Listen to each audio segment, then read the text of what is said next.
There are two ways to face the future. One is with apprehension, the other with anticipation. Guess how many people face the future with apprehension? Why? They don't have it well designed. And without really thinking about it, they have probably bought someone else's view of how to live. You will face the future with anticipation when you have planned a future you can get excited about, when you have designed your future results in advance. In this way, the future will capture your imagination. It will exert an enormous influence on you. And to design your future, you must have goals. Well-defined goals are like a magnet. They pull you in their direction. And the better you have defined them, the better you have described them, the harder you work on them, the stronger they pull. And they pull you through all kinds of difficulties, too. Without goals, it is easy to let life deteriorate to the point where you're just making a living. It is not difficult to get trapped by economic necessity and settle for existence rather than substance. We all have a choice. We can either make a living or design a life. We take 2.5 hours on the weekend for the whole 10-year plan. We don't have time for that tonight. But let me get you started with a little simple formula Mr. Schoaf gave me. And maybe this will be helpful. First of all, I've divided goals into two parts. First is long range. Long range goals. That's your dreams. Your dreams for the next 3, 5, 10, 20, 30, 40 years. Actually, the rest of your life. Your dreams. You've got to keep dreaming. And if we don't keep dreaming, we will lose the republic. Your better future is a dream for yourself and for your family. Where do you want to go? What do you want to do? What do you want to be? What do you want to see? You've got to dream dreams. There's a Bible phrase that says, without dreams and visions, people perish. You've got to have something to go for that inspires the heart and the soul. Dreams. From the children of Sanchez, it says, take the crumbs from starving soldiers, they won't die. Take the bread from hungry children, they won't cry. But without dreams, we all will die. You've got to dream. Don't lose your dreams for yourself, for your future, for your family. The dreams of love and enterprise and travel and doing things, becoming something unique on your journey here. Don't lose your dreams. Do some dreaming. That's long-range goals. You've got to have those. So that's number one. Here's the second part of goals, short range. Short-range goals. That's your goals for tomorrow, this week, this month, this year, the immediate future. We call these confidence builders. Because if you set up something short-range, go for it, get it, latch onto it, work hard, accomplish it. That starts building your strong feelings to go for your dreams. But now let's make these notes now on setting goals. The promise of the future is an awesome force. We look back for experience, but we have to look forward now for inspiration. And what gives us inspiration to get up in the morning and do our job, learn skills, develop all that we can possibly be, is the promise of the future. And it can be so powerful that it can overwhelm any adversary you might have, any difficulties you might have. Here's a key phrase. Reasons make the difference in how your life works out. Reasons make the difference in your appetite and zest for taking on the challenge, doing the job, becoming successful. Mr. Schoaf said, if you have enough reasons, you can do the most incredible things. You can get through the most difficult day. You can overcome the most unbelievable challenges if you have enough reasons. And so he said to me, if you haven't got a list of your goals, Mr. Rohn, it's probably because you don't have enough reasons. He said, I'm sure since I've met you, you have enough intelligence. And he said, you have enough good health. And he said, you have, all of those things working for you. But here's what you must work on now is to have enough reasons. Looking into the future, developing reasons. Okay.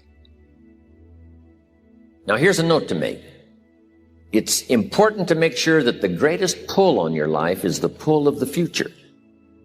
Some people let the past pull them back. The past can be like gravity if you let it to pull you back. Some people live in the past. They live in the darkness of the past. They live in the mistakes of the past. They live in the discouragement of the past. They didn't make it, and that affects them for the rest of their life, living in the past. So we don't want the past to pull us back, to live in the past.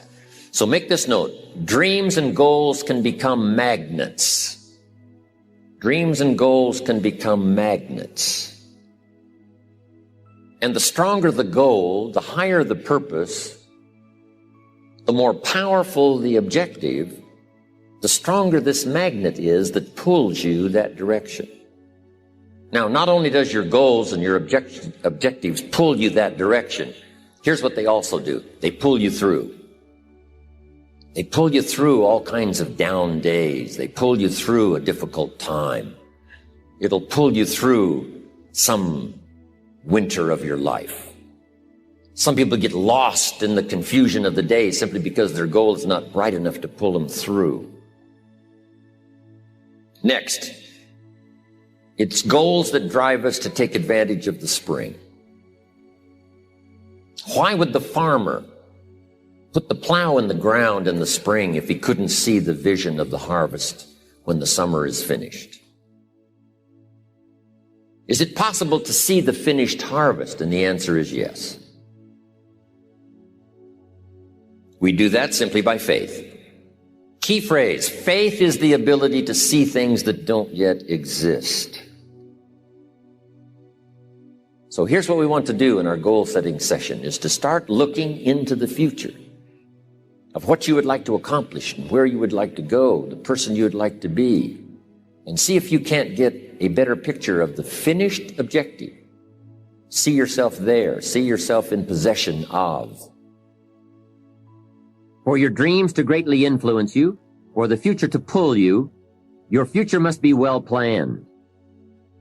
To help you get started with your list, consider these questions. What do I want to do? What do I want to see? What do I want to be? What do I want to have? Where do I want to go? And what would I like to share?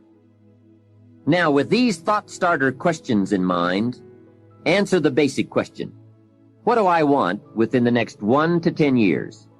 See how many things you can write down. At this point, don't take the time to describe in detail everything you want. This is the time for you to let your thoughts pour, to write fast and to abbreviate. Make the list as long as you possibly can. Try to write down at least 50 items. 50 things you want within the next 1 to 10 years. These are long-range goals. Spend about 12 to 15 minutes on this. The key is to put everything on your list.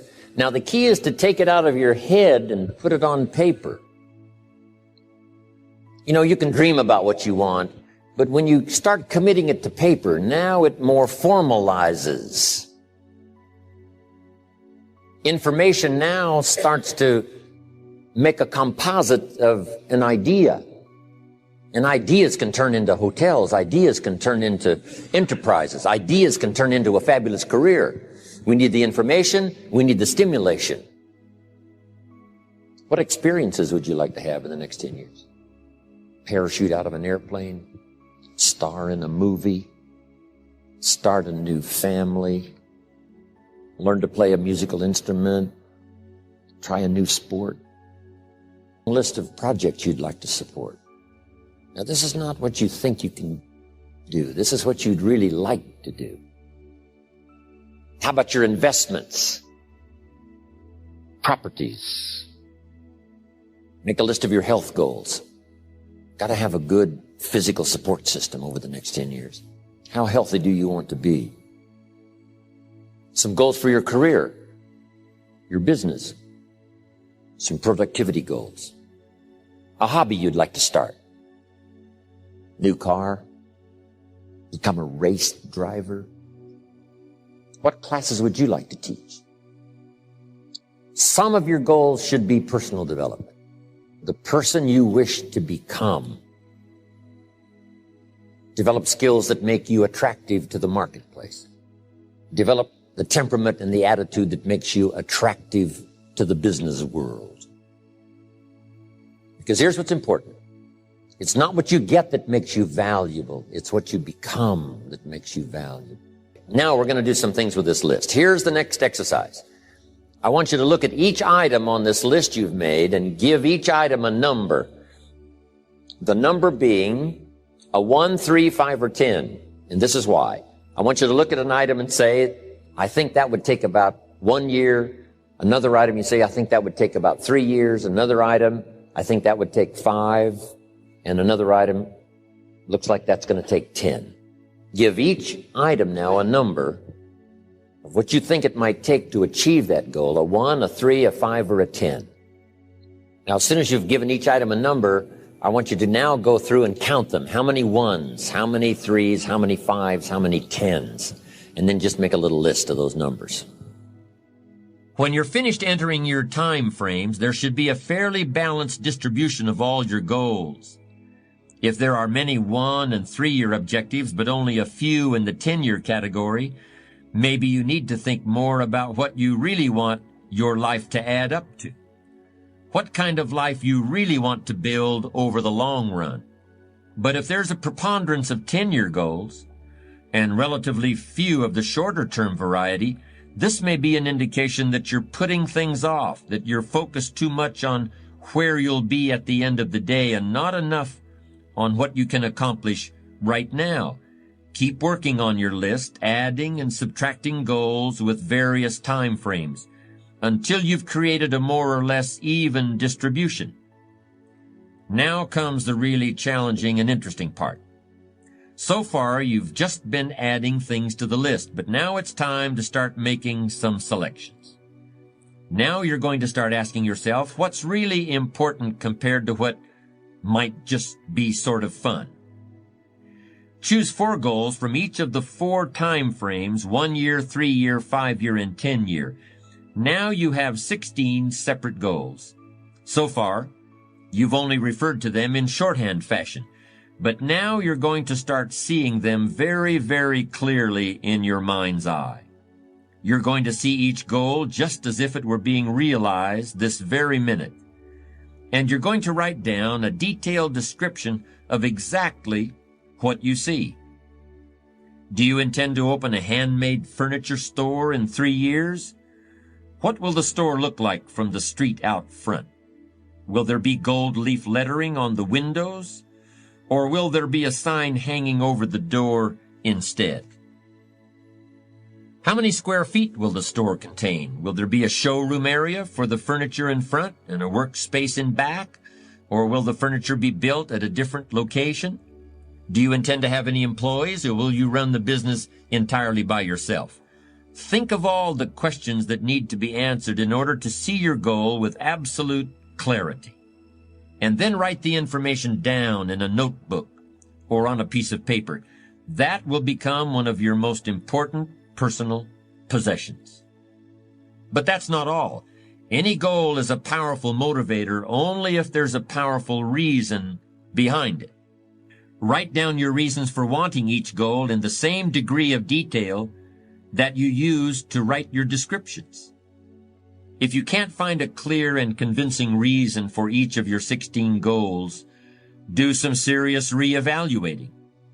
You may have more whims or pipe dreams than real goals, and now is the time to make that discovery. Keep working on your list until you have 16 clearly envisioned, strongly motivating, long-term goals. It's okay to have plenty of objects to go for on your goal list. But always keep asking yourself the question, and sometimes it's good to just write it out. Here's why I want this money. Here's why I want this place. Here's why. And you start developing those reasons. And I'm telling you now, this starts to become incredibly powerful. I want you to look now at the whole list that you've written and the exercises we've done. Now I want you to answer this question. What kind of person must I become to achieve all I want? Now we've got 2 things working. What you become helps you to achieve, and what you achieve helps you to become. And the more you become, the more you can achieve, and the more you achieve, the more you can become. Who knows which affects the other the most? Your concept of the person you think you must become to achieve what you want. This is time for a little truth here. Maybe you need to become much wiser than you are at the moment. You need to become stronger. You need to have better health. Maybe you need a little coaching. To really become the person I want to become, I'm going to have some coaching. Physical coaching, spiritual coaching, developing skills coaching. To be the influence you want to be, you got to build an incredible reputation. What kind of person must I be to attract all that I want in my life and the people that I want and the opportunity? Now, I've divided goals into 3 categories. Here they are. Number 1 is economic. That's your goals for money, income, business, profits, production. Economics. Make sure you've got your economics well planned. Economics plays a major role in everybody's life. Economics is major, which means it ought to be meticulously well planned for tomorrow, this week, this month, this year, long range. What if you asked somebody tomorrow if you could see their meticulously well-planned list of economic goals? What would they probably say? They say, you some kind of a nut? You must be weird. Hey, I found out what success is. Success is doing what the failures won't do. Make sure you've got your economics well planned. It'll put you in the top 5%. One of the key little subjects we talk about on the weekend is the 7 fundamentals for wealth and happiness. And that's one of them, well-planned economics. It's a fundamental if you want to do well. Join the top 5%. Anybody in this room can join the top 5%, if you will. Okay. Now here's the second category of goals, things. Make a list of the things you want. And on my list of things, now I put everything. Little things as well as major things. Doesn't matter how small it is, it goes on my list. I used to just put major things, cars, homes. I don't do that anymore. I now load my list with everything. Everything. And the reason is, part of the fun of having a list is checking it off. Boy, at the end of the day, if you can go, got it, got it, got it, got it, got it, got it, whatever it is, right? You get into the habit. So load up your list, the things you want. Now, when you check off something major, celebrate. That's an important point to make. Celebrate your achievements. Live it up. Have a party when you reach something you've worked for a while. See, we all grow from 2 experiences. One is called the pain of losing. The other one is called the joy of winning. We need both of them. Amplify them as much as you can, which also means make losing painful. If you set up something, fooled around, didn't get it, put it on yourself. On the other side, if you did get it, congratulate yourself. Self-congratulations is a sign of maturity. Seeking congratulations is a sign of immaturity. But hey, winning and losing, see, that's what it's all about. That's the name of the game. Now, some people lead such mediocre lives, at the end of the day, they don't know whether they're winning or losing. They got no clue. Guy's just going through the day with his fingers crossed. There's a better way. Okay, here's the third category of goals, personal development. Put those goals together. Personal development goals. That's your goals to be stronger, more decisive, be a speaker, be a leader, learn a language, all kinds of skills.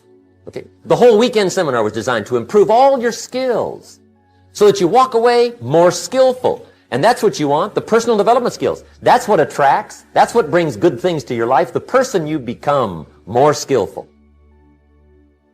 Now, this is quite a package to work on. Economics, things, personal development. For tomorrow, this week, this month, this year, long range. Okay? That'll get you started.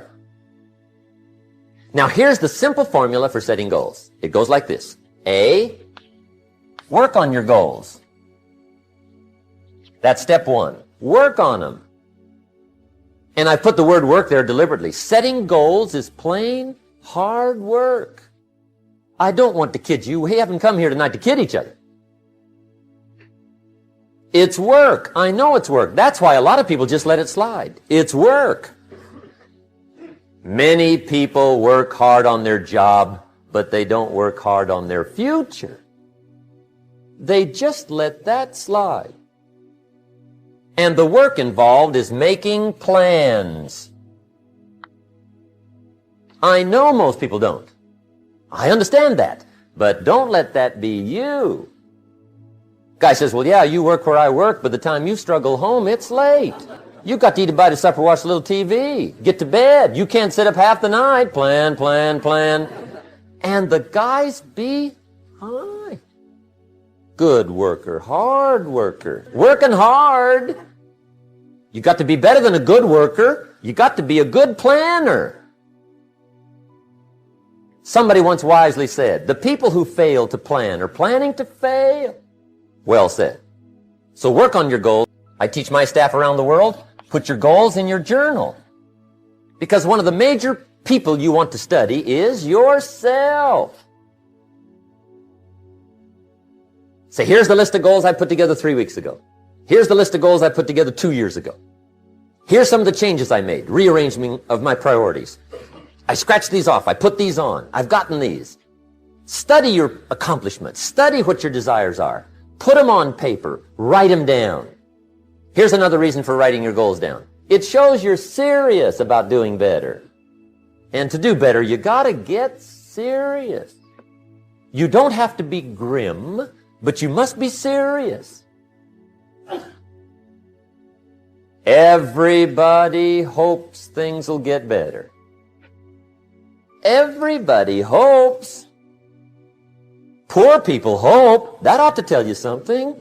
It means the future does not get better by hope. It gets better by plan. I used to have the affliction called passive hope.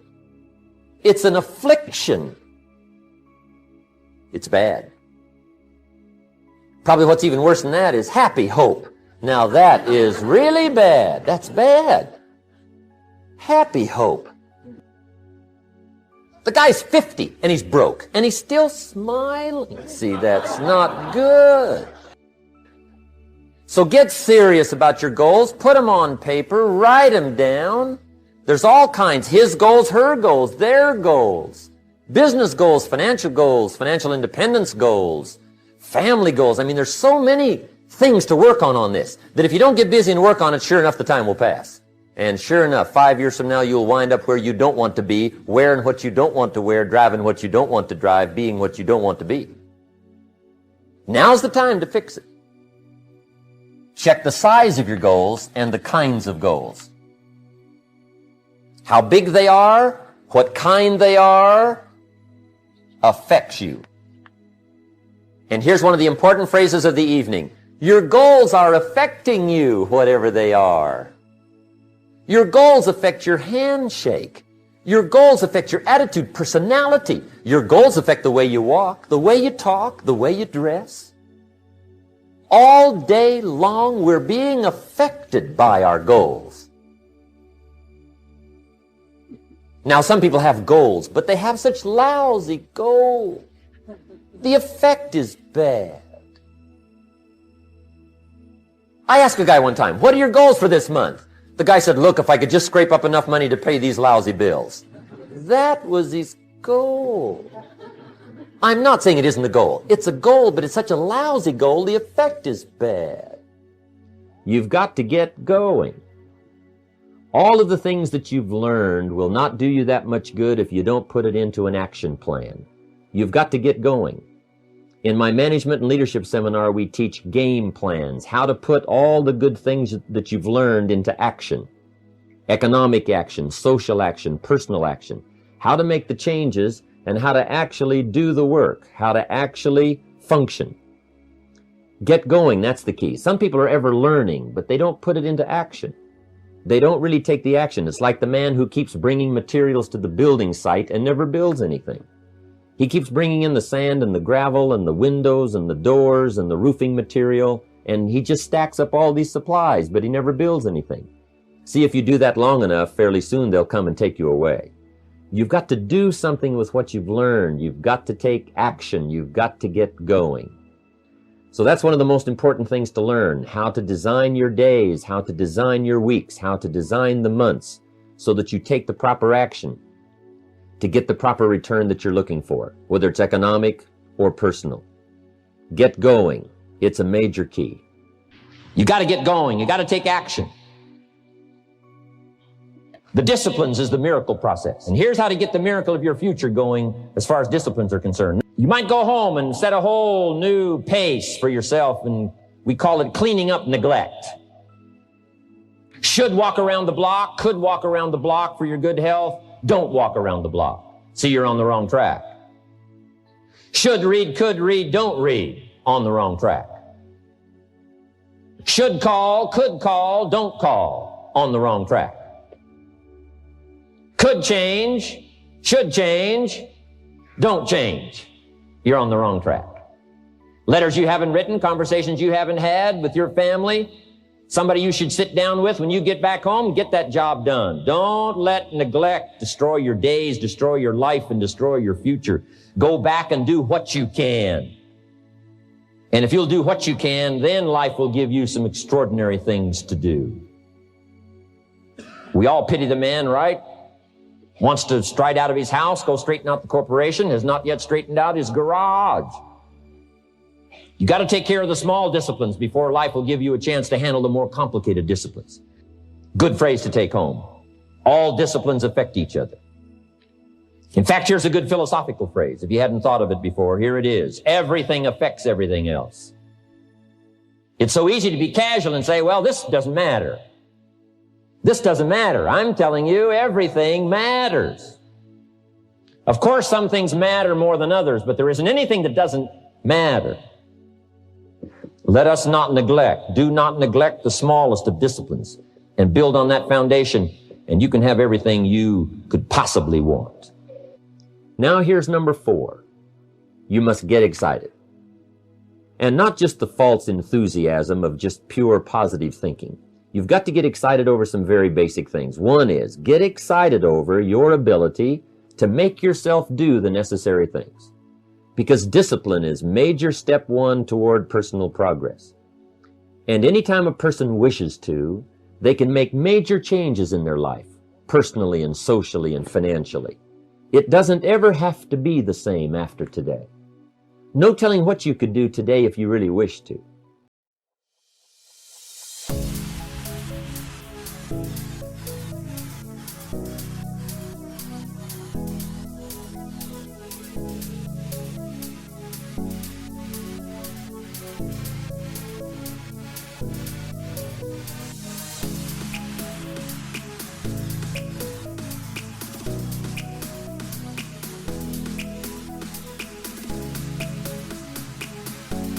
There are 2 ways to face the future. One is with apprehension, the other with anticipation. Guess how many people face the future with apprehension? Why? They don't have it well designed. And without really thinking about it, they have probably bought someone else's view of how to live. You will face the future with anticipation when you have planned a future you can get excited about. When you have designed your future results in advance. In this way, the future will capture your imagination. It will exert an enormous influence on you. And to design your future, you must have goals. Well-defined goals are like a magnet. They pull you in their direction. And the better you have defined them, the better you have described them, the harder you work on them, the stronger they pull. And they pull you through all kinds of difficulties, too. Without goals, it is easy to let life deteriorate to the point where you're just making a living. It is not difficult to get trapped by economic necessity and settle for existence rather than substance. We all have a choice. We can either make a living or design a life. We take 2.5 hours on the weekend for the whole 10-year plan. We don't have time for that tonight. But let me get you started with a little simple formula Mr. Schoaf gave me.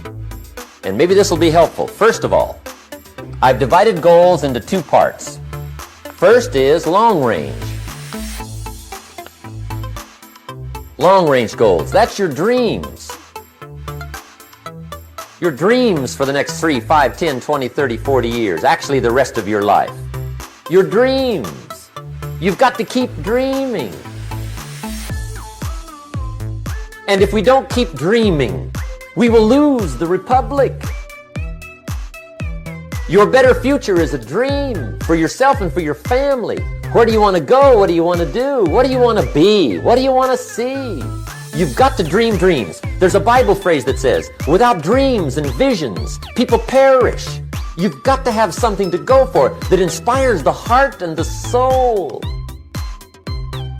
Dreams. From the children of Sanchez, it says, take the crumbs from starving soldiers, they won't die.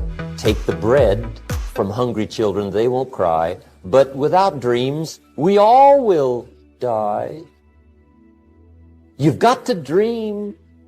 Don't lose your dreams for yourself, for your future, for your family.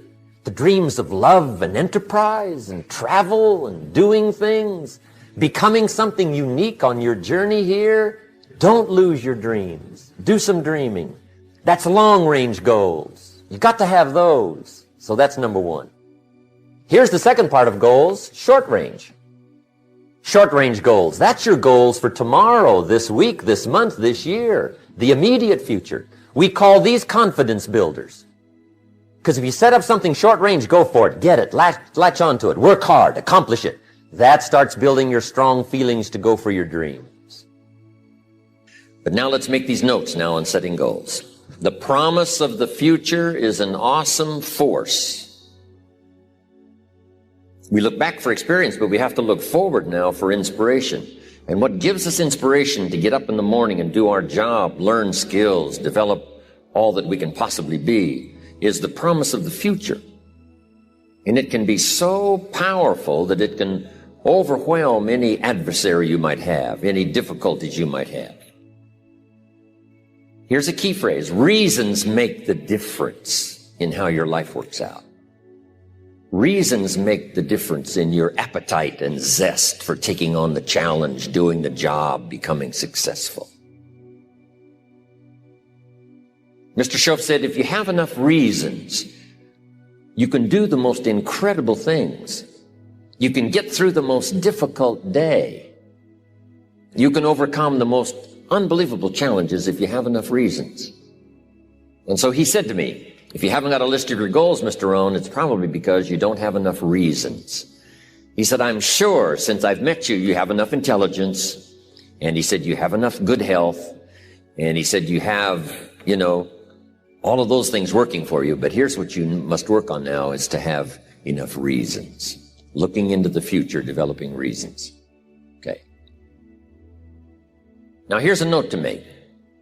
It's important to make sure that the greatest pull on your life is the pull of the future. Some people let the past pull them back.